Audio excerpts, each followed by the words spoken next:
fringe benefits in this job. You know, you get to meet a lot of people.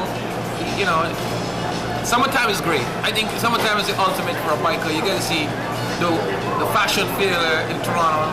Lots of women. You know, just being outside. You get healthy really quick. You just get really fit.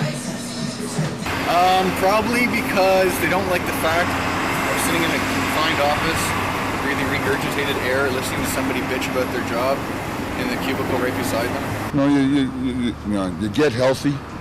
You know, I mean, even though I have this major wound in my head, but the thing is, like the rest of me is healthy. Like, I mean, eating well, I sleep real well, I get up early. I don't know. I don't have to be in an office. I can wear whatever I want, ride my bike. I mean, this has been a pretty mellow winter. When you do something that your heart thumps, you're about to die and stuff like that, all of a sudden you make it and it's like, hey, you know, that's pretty cool to me. It's an adrenaline rush. You know, like it just gives you a sense of well-being. Well, I remember personally taking somebody out because I didn't see her, knocked her flying, and she bled all over the place, so I wasn't too keen on that. That was probably the scariest. Because I was responsible, that was definitely the scariest. Being almost run down every day, sworn at, things thrown at you, no, it's just every day. Okay, my scariest moment is I rear-ended a parked car. And the size of the guy that got out of the car was really scary. Actually, I saw a lady get hit by a taxi cab who thought that he could race ahead of her 20 feet just in front of the corner. There's a van pulls out of the laneway. The nose of his truck just comes past the buildings onto the sidewalk. The windshield portion of the van is still inside. I hit the van on the passenger side. I run into a hydro pole. I drop down with my bike, and a police car runs over my rear wheel. To myself, I got rear-ended on a viaduct. I blew down for the viaduct, rear-ended by a car. Yeah, knocked me flying. My personal scariest. One winter, lots of snow. I wiped out, fell down, car come up behind me. When he hit the brakes, nosedive, so he started plowing snow himself. And he just pushed, it was really slow, not that fast, just a couple of feet. But that was my scariest moment.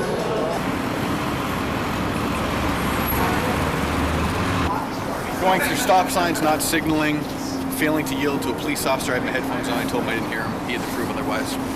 I've been fined here once at Bay in Adelaide for running a red light. The police officer says, well, what'd you do that for? I says, look, pal, see how many cars are there behind me? Like, there was 60 cars pulled up here because it's rush hour, right? I says, I want to get away from them.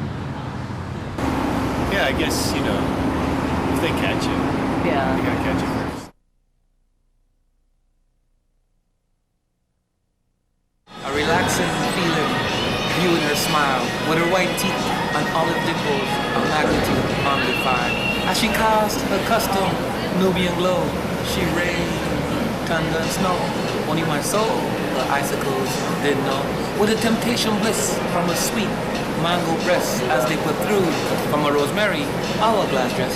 With sparkling warm sensations in her breath, spice whispers gently prints, chocolate cupids on my vulnerable, statuous neck, which tickles to invigorate the mood, articulate, and laughs circulate. On a fairy tale night, firefly eyes, she blinked, a traffic exchange to the carousel maiden game. As we cuddled under the neon sign in a honeymoon suite, the spin doctor weaved silk sheets, and I laid my head and fell asleep. Yes, I laid my head and fell asleep. Deja vu. I think they're totally irresponsible when they're driving. We ride at dangers to ourselves, you know. Example A, right? These guys, they ride at everyone else's expense, at a danger to everybody else, right? Am I right? U-turns at intersections. At an intersection, U-turn. Picking a fare up after an intersection. That's bad. Just for Christmas, right after Christmas, I got knocked right off my bike by a cabbie. He told me to go in front of him, and when I went, he just pressed the gas, and boom! And I dropped, he came over and he said he's sorry, you know, but I'm so frozen I can't do nothing. My ass didn't hurt, you know, my bike was in order, so I continued to roll. You know? I know that most of them are nut bars and are really not qualified to drive on streets like this, so you have to make do for them. But you do. I had mine stolen by a cab. A lot of cab drivers still allow letting their passengers right there, even though they know they just passed a bike. Ladies biked on in front of a cab and dared him to run it over, and he ran it over. Yeah. And the courier ended up chasing him like from Yonge Street over to Bay Street. This is what couriers eat. Yeah. From Queen and Yonge to Dundas and Bay. And Buddy had his bike under the cab the whole time, grinding it. I mean, I got hit by a cab who tried to then sue me for fucking, my head dented his door, and he was trying to sue me. Like, that's just an asshole, right? Like, fuck. Why did the cab you make a right-hand turn? Because he wasn't looking.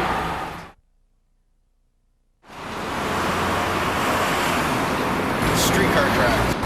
They're a bitch. They're wet, you hit them, you fall, you get hurt. Or cold, or being wet. Being wet sucks. That's about it.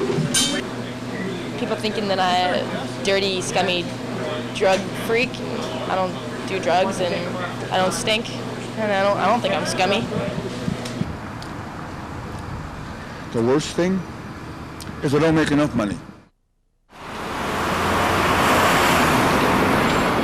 I like it. I mean, like, you know, I mean, I'm sure that I could probably make money. Like, I mean, I could probably make money doing something else, and I have made more money doing something else. But the thing is that at the moment, it keeps me off the rolls, like the welfare rolls, and I really don't answer to anybody.